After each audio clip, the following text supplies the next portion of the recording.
think we've ever actually talked about like sexuality in relation to the story, and I don't know if it has any reason to ever actually come up.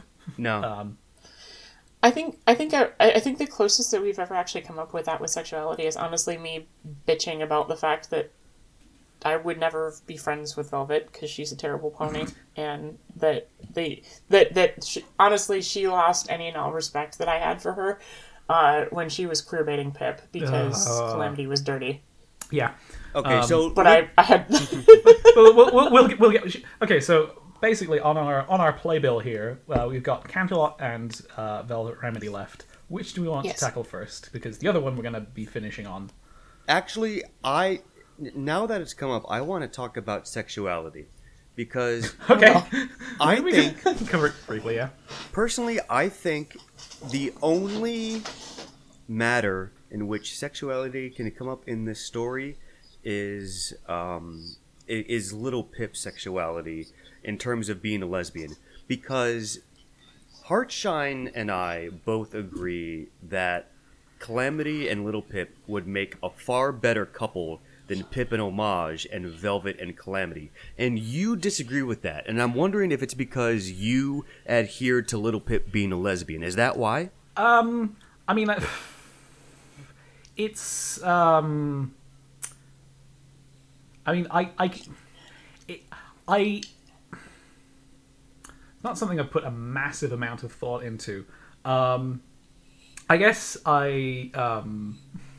it's difficult to figure out, who would actually be, I'm trying to think, because when I think about, who would, Little Pip settle down well with, it's like, who would be good for her in terms of, like, relationship chemistry and, like, a long-term partner thing. I don't... So assuming the entire party is a bunch of bisexual disaster kleptomaniacs, which they kind of are already. Yeah. Just the bisexuality was the part that's a little bit nebulous at this point. Yeah. If we, like, throw sexuality out the window. It's like, I don't... Like, the Pip and Calamity just feel kind of bro-ish. It's like they... I feel like they can amplify each other's worst tendencies sometimes. And I don't know if that's like it feels like they don't like cover each other's bases quite right. I mean, that isn't to say that Pip does that with Homage. He definitely doesn't. That's not a relationship. That's a booty call. Yeah, pretty much. That entire relationship is highly. Yeah. Actually, I was talking with Roms about that and about how Homage's relationship with her is highly exploitative on the part of Homage. Yeah, it kind of and is. And it's like when he pointed that out, like that was something I hadn't thought about before, and then he mentioned it, and I was like, "Oh God, you're on point about that." Yeah. Like, it's. I mean, when you. I mean, the whole thing about just like routinely embarrassing her on public radio, is. Like, she's just flexing on her in front of... Like, that's... Oh, my God. it's no good, very bad idea. It's not a very healthy relationship. No. But, like...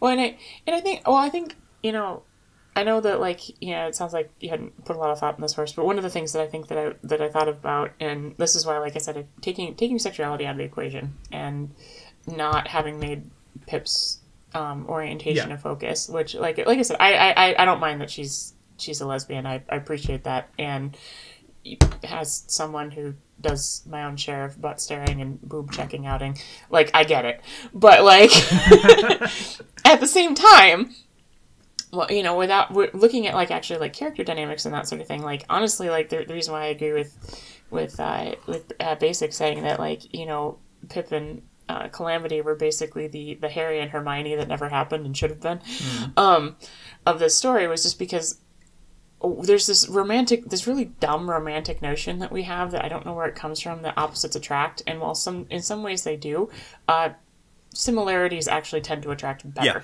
in relationships and actually form longer lasting relationships for the most part. I'm not saying you're like selling me on it, but you're But you are like making good points, and I am thinking about this and like how like Calamity and Velvet isn't a very like well thought out relationship either. It's not necessarily, you know, toxic in the same way that Pip and Homages is, but it is kind of he was a boy, she was a girl, and it's like there's not really much of a. Can it be any more obvious? Oh God. It's cut that out. Cut that out. But I hate that I know that song. Thanks. It does kind of there's I mean there's a bit of the opposites attract, and there's a bit of the thing where it's a thing that people do when they're writing straight relationships, and they're not very good at writing relationships that they just don't think about why people are attracted to each other, and they just kind of shove the boy and the girl together. And I suppose it's like we're about to talk to in relation to Velvet Remedy, but like I feel like if the story had more room to expand on why Pip and Calamity hang out, it's like, yeah, I can see that, you know, what I'm saying is Pip Calamity is, I don't know if it's a good idea, but it's like there is more foundation there than there is for, say, Calamity and Velvet. Yeah. Pip and Calamity have outstanding chemistry together. And like, sure, their relationship gets off to an awkward start when Calamity just shoots Pip. Oh, that's... but like... It's fun Equestria, it's fine. Yeah, but like... I mean, my parents got together, and the first time they met, my mom chucked a snowball over all of my dad's notes. But they're still married, and they've been married for 35 years, so, you know, there's that. Yeah, it's like...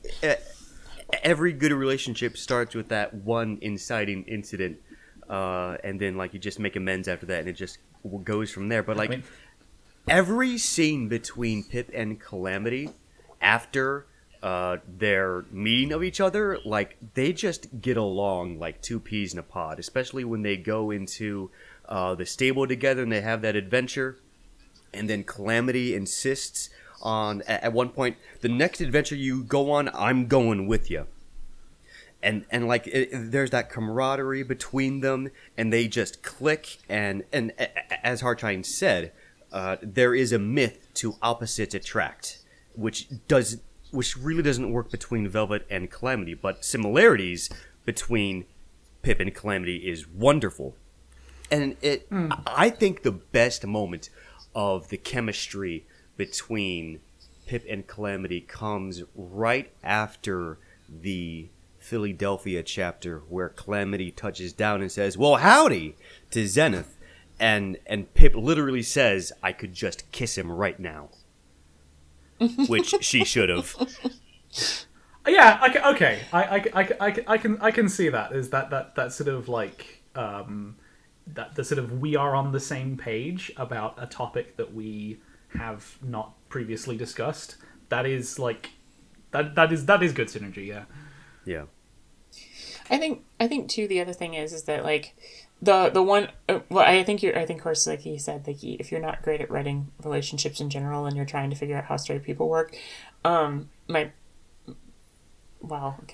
that's not even the right way to put it, but like, yeah, like, can I figure out how relationships work? Yeah. It's like how when you were talking about Zenith earlier, it's like you can tell the author is male. It's like you can tell an author is straight by how they write relationships, just because queer people they think about it a lot more. They have to like come up with their own playbook, because the society the standard playbook doesn't always work. Yeah. Right. Well, but the other thing that I was thinking of is that like the way that you know, the only reason that they have I can think of that's never justified and is so subtexty that it's not really even subtext, just not there, is that like would be the normal, like the thing that I could see that would actually push Calamity and Velvet together, to be honest, would be the fact that they're together and they've survived a lot of these life and death situations, and there is some studies that show that basically that people who survive traumatic events together tend to find each other more attractive, because they understand each other and what they've been through. And so that's why, but that's like the only thing that's keeping them together. And the other studies that also show that if that's the only thing keeping you together, you're going to fail in like 5 years. Yeah. And it also applies to Littlepip. Yeah. Follow Equestria. It does, though. But yeah, it just. And I know there's this like really big, a strong sentiment in a lot of Fallout Equestria fans that no, don't you dare suggest that Littlepip is anything other than lesbian. And it's like, one, calm down. She's a fictional character. Two, sure, you can be adamant about Littlepip being a lesbian and you can support the relationship she has with Homage, but like, you're really not paying attention to how the relationship works between Pip and Homage.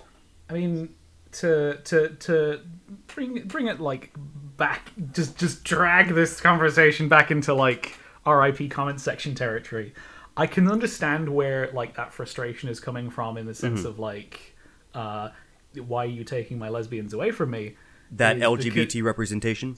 Yeah, it's like if you make a straight character gay, it's like, well, there's still plenty of other straight characters there. Whereas if you make a gay character straight, that might be the show's one gay character just gone. It's not, I mean, it's not like the biggest deal in the world, but that matters to some people, and it's like I can yeah. What? Which I like. I'm liking how like I'm the one that's like, yeah, but the lesbian in the conversation is like, yeah, but I can see it. The other way, so. But I also just like shipping people. So I mean, that. Like you've talked about how lesbian you are. I'm also queer. It's interesting the spread of opinions. Yeah. So that said, so would your ideal then say that we should have been Calamity and Lifebloom? Yep. Oh, that is wasn't expecting that. That's also like that. Okay, hear me out here. Sorry, I didn't mean to put you on the spot. I feel bad about that. I was just supposed to be teasing. This is like when I was at BronyCon and someone had like a Zecora and a Gilda figure, just bashing them together, and I said,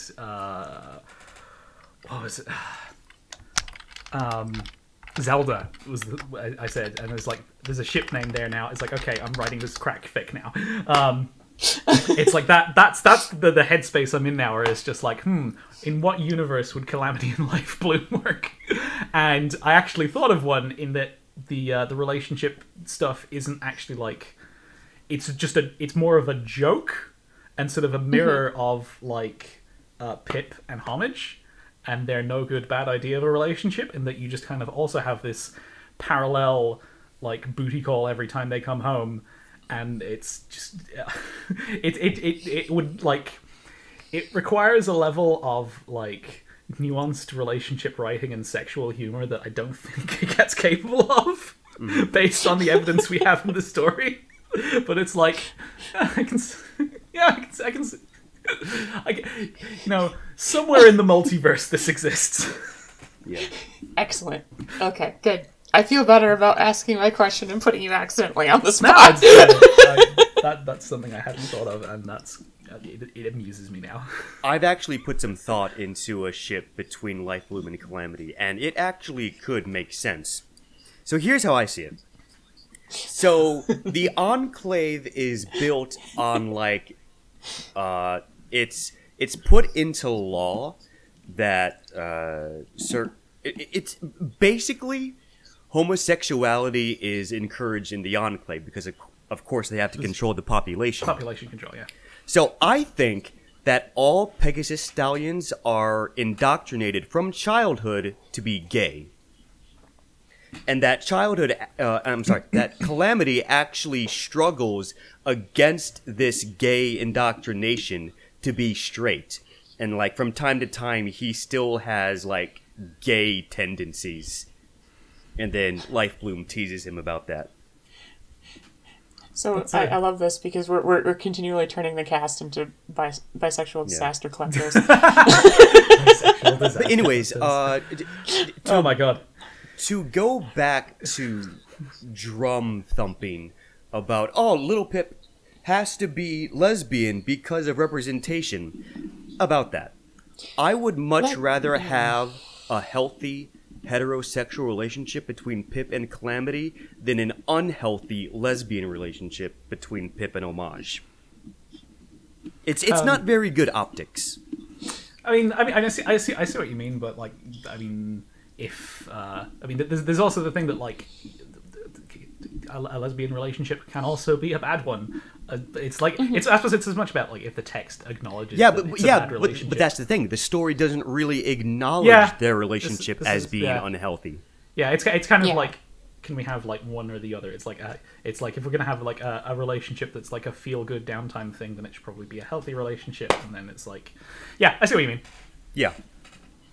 Yeah. Well, no, and definitely, and that's and that's kind of why, like like I said, I was taking the weird angle and agreeing with the Pip Calamity is kind of a cute thing, but like and I mean, again, like that's my other side of it is I'll ship anything. I literally, it was like basically verbally shit posting when I said, how about Life Bloom and Calamity, and then Basic posts a picture of it, and I'm like, okay, actually that's adorable as shit. Sorry.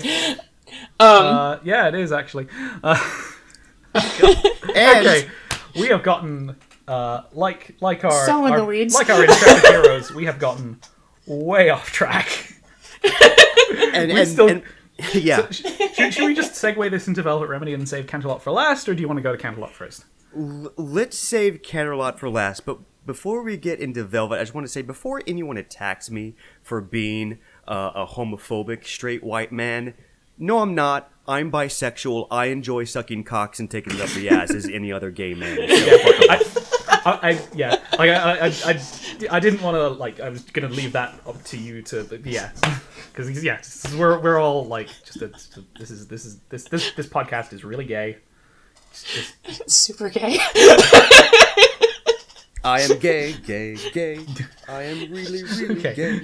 Okay. Anyways, so, see, this will be the thing. Like like if we went through like podcast number 5 when we do volume 5, we need to find like the one like straight FOE writer. I mean, implying to join us, and they can be the minority. I mean, we had Fuzzy last time. I don't know what he's. I don't know. Let's not cast aspersions.